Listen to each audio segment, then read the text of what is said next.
What's up everyone, I hope that you all are doing well. So in today's video, we will talk about how can we peacefully work out on a path that is considered a contested zones for runners and cyclists fighting for space. Alright, so this pandemic, we can't deny the fact that exercise became so famous and cycling community went bigger. So after all those lockdowns, people crawl out from being sedentary into the bright rays of sunshine every morning and into public parks and roads. But that's where the problem might start. Runner and cyclists pile onto pathways along with pet owners and casual walkers.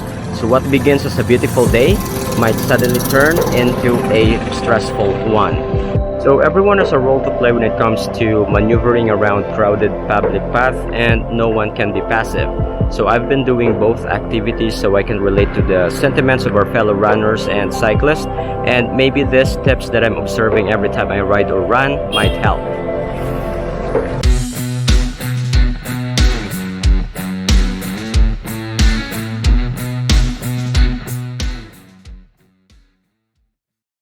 Alright, welcome back guys, and my first advice is to never race during peak times, and I'm not limiting this to race only but also doing your speed work whether on foot or on wheels.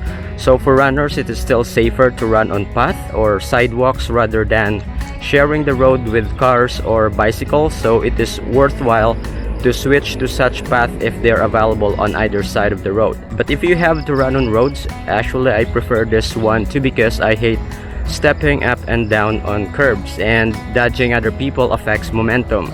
So if you are doing a tempo or a workout that can't be interrupted, then you just need to avoid busy roads.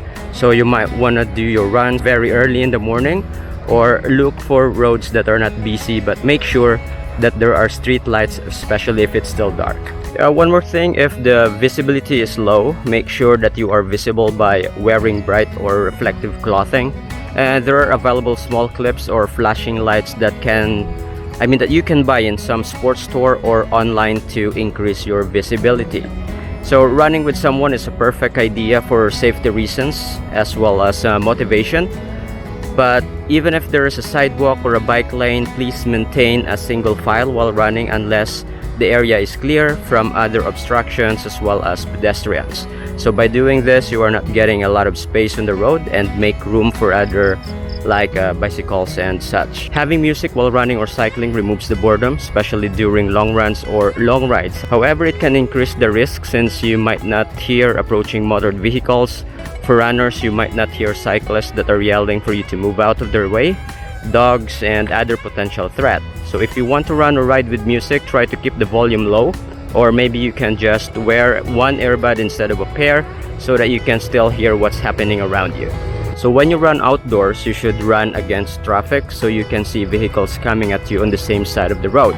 So this will make you more at ease and much safer compared to having cars at your back. And if you are running at night, you'll be able to see the headlights of an approaching vehicle as well. So always be defensive, because most drivers or riders may have a lot of distraction and they might not see you until the last minute, or maybe worse if it's too late. So always take control of your safety. Never assume that the rider or the driver can see you. So if a vehicle is coming toward you, make sure that you get out of the way. So beside distractions, most of them, especially those riding a motorbike or a bicycle, don't expect that they will encounter a runner on the road, especially when we do counterflows. So try to make eye contact with the driver or do extra gestures if you need to, for you to be noticed, and maintain your cool by doing so. So as a runner and a cyclist, I adhere to the saying of sharing the road. If I am cycling, I am being aware of approaching runners and giving them ample space. If I am running, I move as close to the side of the pavement as possible for approaching cyclists. So what if despite your best effort and intentions, you collide with someone and things get heated? So always remember to keep your cool and never lose your manners. Your adrenaline will be high, but always take control of yourself. Apologize and just move on. Even if it's not your fault, that simple apology can go far in easing down angry feelings and keeping path civil. However, if you encounter a bitter individual, just hold your position to the higher ground. Don't ever go down to their level. So stay courteous even how hard that it might be.